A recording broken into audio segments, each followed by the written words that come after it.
El 2024 va a ser un año apasionante, lleno de opciones y de oportunidades de inversión, tanto más como lo ha sido el 2023 que recién dejamos atrás.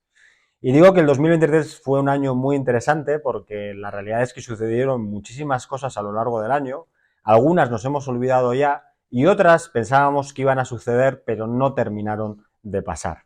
En cualquier caso, el año desde el punto de vista de los inversores ha sido excelente, las bolsas la verdad es que lo hicieron muy bien y el resto de activos financieros también se comportaron en general de manera muy positiva, pero antes de pasar a las oportunidades o los temas más importantes que veo para el 2024, sí que me gustaría reflexionar un poco sobre esos temas que no llegaron a suceder durante 2023 o los que sucedieron pero ya nos hemos olvidado.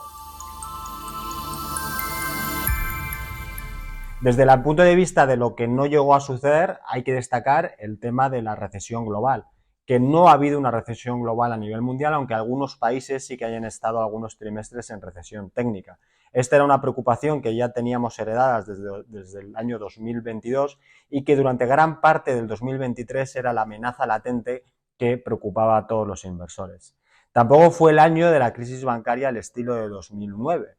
A principios del año pasado, si recuerdan, 4 bancos americanos entraron en quiebra y eso hizo suponer al mercado que podíamos enfrentarnos a otra situación parecida a la de 2009 con quiebras masivas de bancos al estar todos correlacionados. Esto felizmente no sucedió, aunque es verdad que los problemas que tenían esos bancos comerciales americanos para entrar en quiebra siguen presentes hoy en día y va a ser algo a vigilar en el futuro.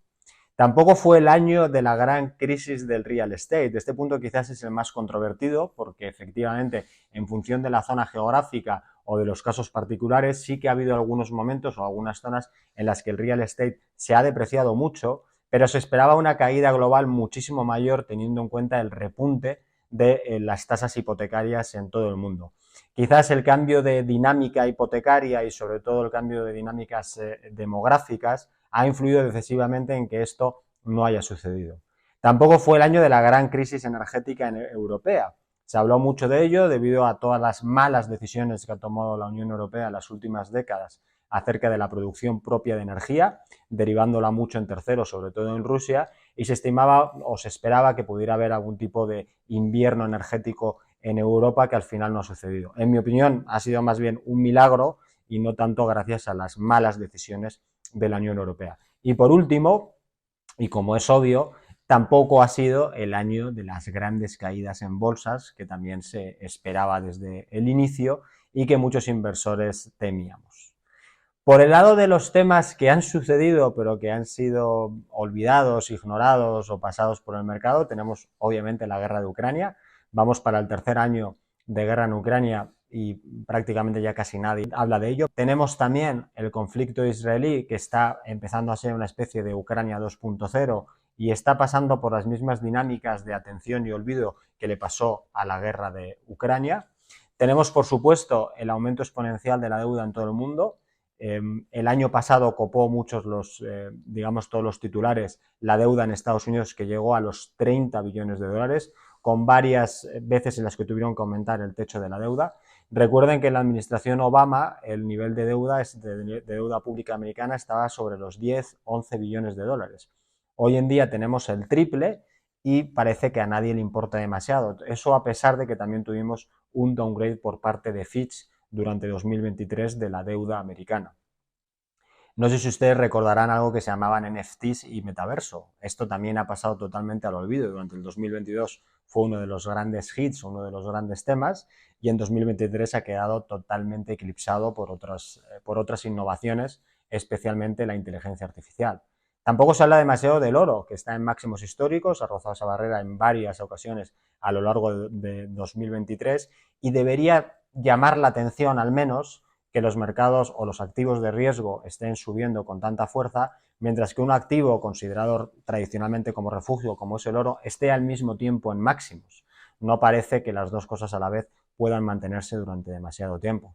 Tampoco se habla demasiado del peso, o debería llamar superpeso, una de las monedas que más se ha revalorizado contra el dólar y que de hecho podemos decir que una de las mejores inversiones en dólares de los últimos años ha sido comprar deuda gubernamental a corto plazo de México, los CETES, y simplemente disfrutar de tasas muy altas en pesos y además de la revalorización de la divisa contra el dólar. Y por último, me gustaría destacar que parece que a todos se nos ha olvidado también que estuvimos durante 2 años confinados por el COVID. Y lo digo porque esta temporada de invierno con el repunte de la gripe, como ha pasado en todas las épocas de nuestra vida, pues ya ha habido varios países, en concreto España, que es el que más conozco, que ya ha intentado otra vez sacar el tema de las mascarillas, restricciones, etcétera. Parece que 2 años de estar recluidos contra nuestra voluntad y en muchos países de manera ilegal, pues no han servido para, digamos, elevar la conciencia social sobre estos temas. Así que la verdad, no sé si sentirme afortunado o incrédulo que a pesar de todas estas cosas, el año 2023 fuera tan bueno desde el punto de vista bursátil. Entrando ya en 2024, les quiero hablar sobre 4 temas principales o 4 temáticas generales que creo van a ser muy importantes a lo largo del año y nos van a arrojar muchísimas oportunidades de inversión interesantes para nuestro patrimonio. Pero antes de ello, me gustaría reflexionar sobre una encuesta que se ha hecho recientemente en Estados Unidos acerca de los tradicionales propósitos de nuevo año. Quien más, quien menos, cuando empieza cada año, hace una lista de buenos propósitos y de temas que le gustaría hacer en los 12 meses siguientes. No va a ser una sorpresa para nadie si digo que los propósitos más comentados o en los que apuntaba más la gente tenían relación con el dinero en términos de gastar menos o tratar de invertir más y con la salud, hacer más deporte, comer menos, estar más saludable, etc. Pero sí que me gustaría puntualizar o destacar 2 de ellos que están más abajo en la lista, pero que igualmente ocuparon también el interés de muchas de las personas encuestadas. Una de ellas es acerca del uso de las redes sociales, el propósito de estar menos metido en redes sociales, y el segundo sobre reducir el estrés laboral. Y la verdad es que en mi opinión creo que los dos están muy relacionados entre sí y muy relacionados con los otros propósitos de salud y de finanzas. De hecho, si queremos ser un poco reduccionistas y llevarlo a la mínima expresión, creo que el punto más importante es el de las redes sociales, el de disminuir o al menos ser más eficiente con el uso de las redes sociales. No voy a ser yo quien vaya a criticar o demonizar las redes sociales, de hecho, este proyecto de marca personal con los vídeos que estoy haciendo en las redes sociales y con mi newsletter es un intento de aprovechamiento de este nuevo canal para llegar a más gente,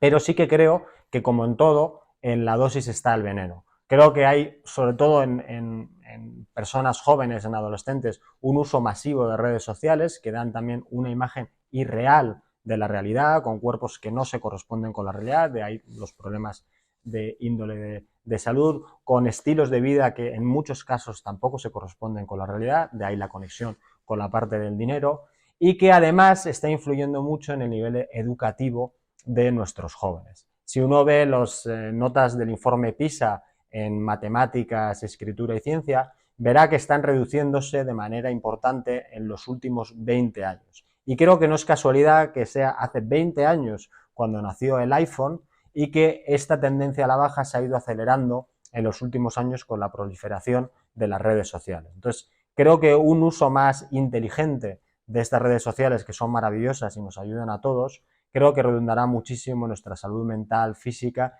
y también en nuestras finanzas. De hecho, y volviendo otra vez al tema de los estudios y de los estudiantes, no me extrañaría nada que en los próximos años algunos institutos o incluso universidades empezaran a prohibir el uso de los teléfonos móviles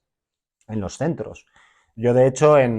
aquí en Suiza, en el liceo francés, a mis hijos que tienen 8 y 6 años les prohíben llevar cartas de Pokémon, porque ha sido tal la fiebre que se ha dado en los últimos años que los niños están totalmente locos y distraídos con las cartas y no prestan atención y se pasan el recreo jugando con ellas. Pues aplicando la misma lógica, no me extrañaría nada que pasara algo similar con los teléfonos móviles y en cierta medida creo que sería algo acertado.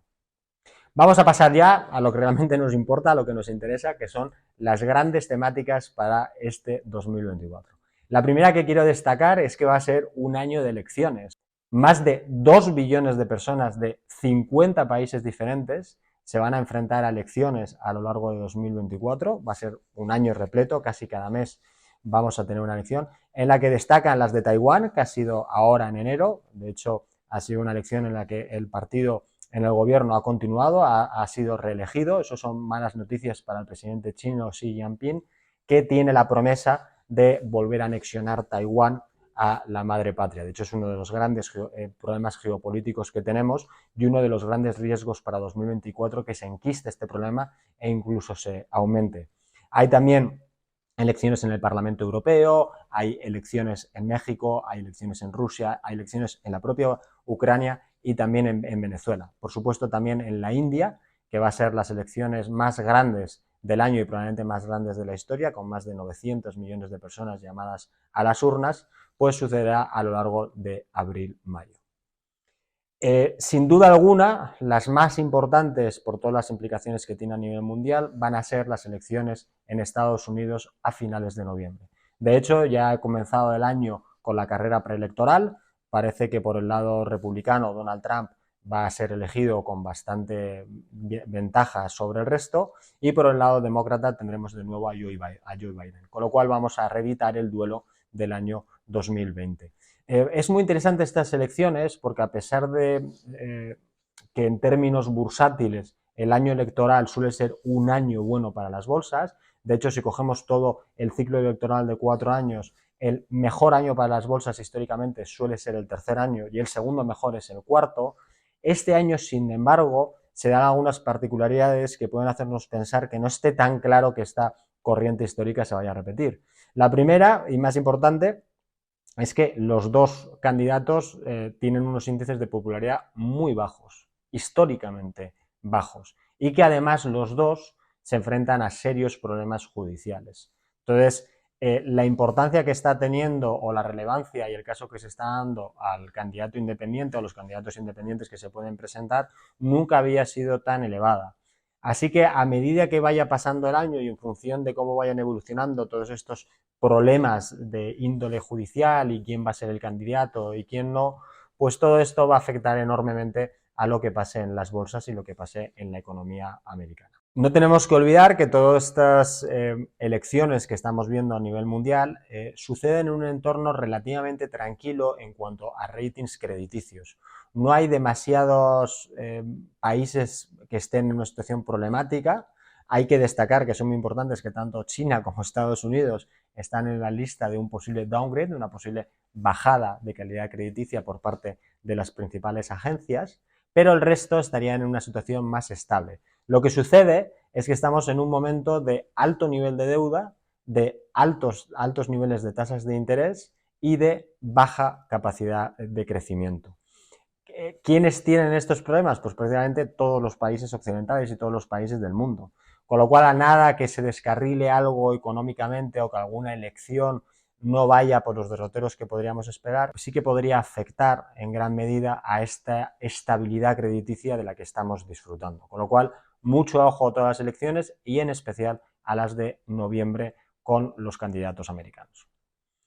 El segundo tema importante que me gustaría destacar es el de los movimientos de onshoring, reshoring que estamos viendo en los últimos años. Al final, todo esto lo que está haciendo es que las manufacturas, que con la globalización se fueron de los países desarrollados a países en vías de desarrollo, convirtiéndose en la fábrica del mundo, y de ahí viene el concepto de Made in China o Made in China, ahora con muchos otros procesos que se han dado en los últimos años, como podemos destacar la impresión en 3D y otra serie de dinámicas, el COVID ha sido una de ellas, gran parte de esa manufactura, de esa producción, está volviendo otra vez a los países. Al final, el desarrollo económico de China es una buena noticia para todos porque es un motor económico, pero tiene también el efecto de que los costes laborales de China han ido subiendo hasta un nivel en el que ya no es tan interesante producir allí si tenemos en cuenta pues todos los gastos logísticos, aduaneros, de transporte, etcétera, etcétera, etcétera. De hecho, China es el séptimo país más caro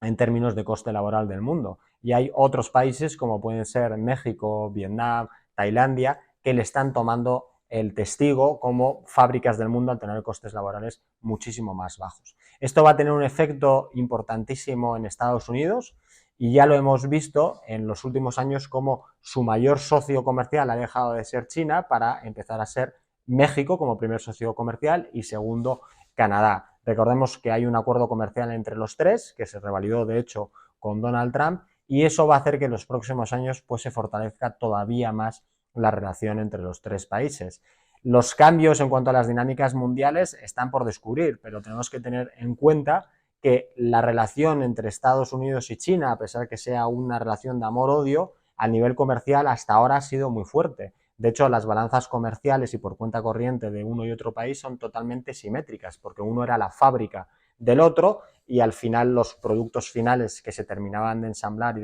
y de construir en Estados Unidos eran también comprados masivamente por una clase media creciente de China.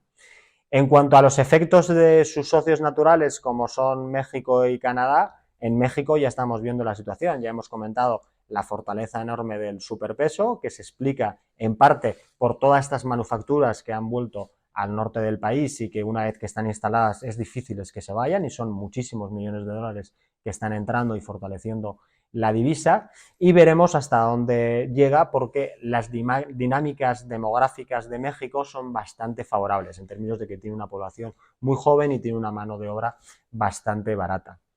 Estos puestos de trabajo de reshoring, que han vuelto otra vez a casa, en Estados Unidos se han centrado especialmente, y no creo que de nuevo sorprenda a nadie, en lo que es el sector tecnológico. En concreto, se han enfocado mucho en lo que son equipos eléctricos, pero yo creo que en los próximos años van a aumentar sobre todo lo que son los puestos de trabajo enfocados a semiconductores.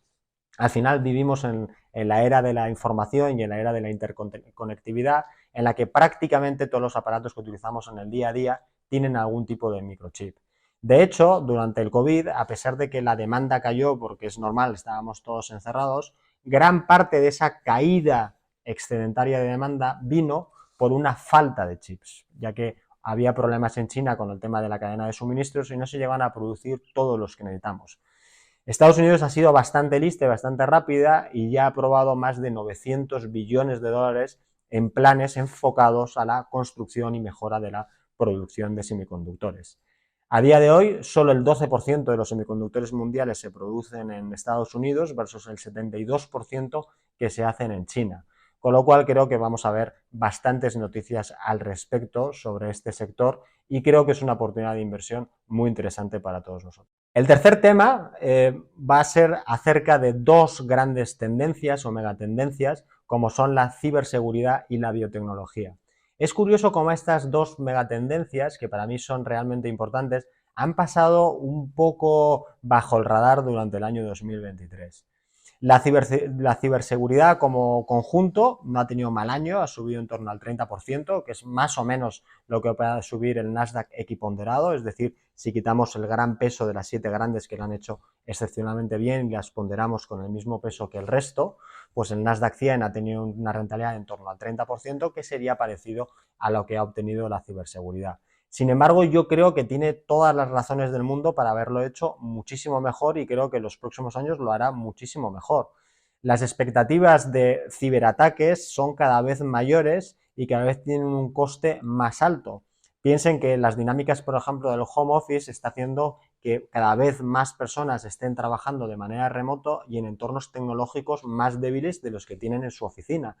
Este gap, obviamente, las empresas irán cerrando, lo irán mejorando las medidas de seguridad, pero todavía hay bastante espacio para que los hackers pues hagan sus cosas y afecten a las corporaciones. Y estas corporaciones se ven afectadas sean del tamaño que sean. En los últimos meses hemos visto como el ICBC, el banco más grande de China, tuvo problemas para poder hacer el settlement, la liquidación de billones de dólares de bonos del Tesoro americano. Este settlement simplemente implica la liquidación de esas operaciones de compraventa de los bonos americanos, es decir, desde qué cuenta salen, a qué cuenta salen, por qué banco intermediario, etc. Todo esto hoy en día se hace de manera informática, pero el hackeo impidió la liquidación de esas operaciones, que obviamente demoró mucho las operaciones comerciales que tuvieran los clientes. La única solución que tuvieron es compilar todos esos datos de manera manual, meterlos en un USB y mandarlo por un correo privado para que llegara. Es algo totalmente surrealista, pero ha sucedido. También sucedió en el puerto más grande de Australia, que por un error, un hackeo informático, más de 30.000 contenedores se quedaron sin distribuir con todos los problemas logísticos y comerciales que eso sucede. Este tipo de noticias no suelen acaparar los noticiarios, yo creo que son poco sexys o incluso las propias instituciones y empresas intentan pararlos para que no cunda el pánico. Imaginemos lo que pasaría si los usuarios de bancos, que somos todos, conociéramos este tipo de problemas,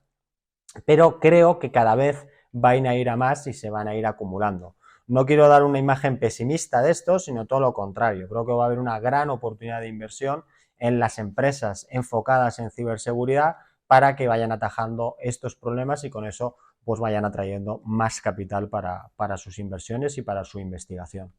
El tema de la biotecnología es todavía más alucinante, en mi opinión. Este año tan solo ha subido un 8% y desde la última década, desde el año 2015, los últimos 9 años, prácticamente no ha hecho nada, cuando el Standard Poor's 500 ha subido más de un 125%. Digo que es alucinante porque nunca había habido tantos avances biotecnológicos y de biomedicina como en la actualidad. Simplemente por enumerarles unos de ellos, tenemos los primeros casos de edición genética con la técnica CRISPR, es decir, poder modificar el ADN, los genes de una persona adulta para curarle algún tipo de enfermedad, algún tipo de problema que sea de orden genético. Tenemos toda la nueva generación de fármacos, entre los que podemos destacar, por ejemplo, el Ozempic, que es uno de los fármacos que está actuando más decisivamente sobre la diabetes y, por tanto, puede ser una de las soluciones a la cura de esta especie de pandemia de obesidad que vivimos en todo el mundo, por no hablar de todos los bioimplantes, biotrasplantes, bioformación de órganos, etcétera, que estamos viviendo en el día a día. Todos y cada uno de estos desarrollos son de por sí alucinantes, pero me gustaría destacar el primero, el de CRISPR, el de la edición genética, que es algo que parecería hace unos años de ciencia ficción, pero que ya hoy en día tenemos resultados en humanos. De hecho, Victoria Gray es la primera persona, la primera paciente que se le ha podido curar una enfermedad rara de origen genético y esta enfermedad le producía dolores horribles y aparte que le acortaba la esperanza de vida en unos 20-30 años. Pues bien, ahora ella, como ha declarado, va a poder vivir sin dolor y sobre todo va a poder ayudar a su hija a elegir el vestido de bodas como era su deseo y como era su sueño, ¿no? Este es un pequeño testimonio, pero creo que va a haber muchos más en los próximos años y va a ser una revolución como no hemos visto nunca en nuestra vida. Pensemos que nuestros bisabuelos vivieron una época en la que el mejor medio de transporte era ir en caballo o en calesa, y ellos han llegado a ver, o algunos de ellos al menos, cómo el hombre llegó a la luna. Nosotros, nuestra generación, es la que empezó con sistemas ordenadores totalmente rudimentarios y hemos visto el desarrollo de Internet y vamos a ver los primeros pasos de la inteligencia artificial, con lo que yo creo que ahora la siguiente generación lo que va a ver es grandes avances en biomedicina, biohacking y aumentos exponenciales de la esperanza de vida al mismo tiempo que aumenta increíblemente la calidad de la misma. Eso va a ser una revolución que nos va a afectar a todos y que va a ser mucho más importante de lo que la mayoría de la gente piensa. Como cuarto tema, y siguiendo un poco la línea de las grandes inversiones que están siendo olvidadas justo cuando están en el momento más importante de su historia, pues no me puedo resistir a hablar sobre el Bitcoin, o lo que yo llamo el retorno del rey, que es lo que ha sucedido a finales de 2023 y creo que va a seguir sucediendo durante 2024. En estas primeras semanas de 2024 ya hemos conseguido el primer granito para que esto suceda, como ha sido la aprobación del ETF Spot, el ETF al contado de Bitcoin. Como saben ustedes, hasta ahora solo había ETFs basados en derivados, que son bastante peores que al contado por muchas razones, entre las que la más evidente es que no se tiene el subyacente real. Esos ETFs no tienen Bitcoin reales, sino que tienen productos derivados que no necesariamente replican exactamente lo que está haciendo el comportamiento del Bitcoin, con lo cual este hecho es muy importante y además si tenemos en cuenta que las grandes agencias de valores, los grandes fondos de inversión son las que han conseguido la emisión del ETF y por tanto la demanda que va a venir va a ser espectacular, tenemos que unirle el tema del halving, que es ese proceso por el que el algoritmo de Bitcoin cada 4 años reduce a la mitad la oferta que hay en el mercado. Si sucede una contracción de la oferta al mismo tiempo que hay un aumento de la demanda, que está asegurada por el tema de la aprobación del ETF Spot, la única manera de ajustarse es con el precio subiendo. Esto ha sucedido en todos los halvings anteriores, en los 15 años de vida de Bitcoin, y no hay ninguna razón evidente para pensar que no vaya a suceder una vez más ahora. El siguiente hito que todo el mundo espera, pero que yo pienso que va a tardar un poquito más, va a ser el de la aprobación del ETF de Ethereum, que es la otra gran cripto y de las más populares. Yo creo que va a tardar un poco más porque, a diferencia del Bitcoin y sin entrar en muchos tecnicismos, el Ethereum, aparte de ser una moneda que puede ser utilizada como medio de intercambio, como reserva de valor, que es lo que básicamente es el Bitcoin, es también una plataforma de blockchain para que otras criptos y otros operadores la utilicen y desarrollen tecnología o desarrollen negocios. Esto se asemeja mucho a lo que puede hacer una empresa, lo que en inglés se conoce como security, y el regulador americano todavía no ha determinado si Ethereum es una security o no lo es. Entonces, creo que antes de que veamos la aprobación del ETF de Ethereum, vamos a tener que ver algún tipo de comunicación, algún tipo de debate en Estados Unidos sobre qué es y qué no es Ethereum. En cualquier caso, es algo que llegará, es algo que lo pueden demorar durante un poco más de tiempo,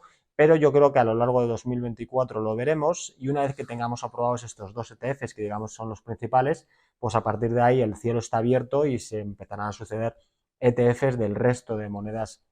más conocidas y, por tanto, cada vez una mayor adaptación y utilización de las monedas. Hay que tener mucho cuidado con las criptos, como siempre digo. Primero hay que conocer el activo, hay que entenderlo, hay que comprar la tesis de inversión, y segundo y más importante, hay que invertir con disciplina y siempre respetando el perfil de inversión de cada uno de nosotros. Si se cumplen estas premisas, yo creo que sin duda estamos ante una de las grandes oportunidades, no solo para 2024, sino para los años por delante. Voy a despedir este informe de perspectivas del año 2024, además de deseándoles un gran año para sus inversores, con un antitema. Uno de los temas que es bastante recurrente también a lo largo de la historia y que desde luego me encantaría que quedara desterrado en 2024. En los últimos meses salió un artículo en la revista New Yorker Magazine que rezaba algo así como: la moralidad de traer un niño al mundo cuando está en llamas y a punto de ahogarse. La verdad es que el artículo es tan erróneo y está tan equivocado a tantos niveles que es muy difícil simplificar todos los errores o todo lo que está mal en esa declaración. Pero voy a hacer un intento. El primero es que traer niños al mundo nunca puede ser una mala noticia.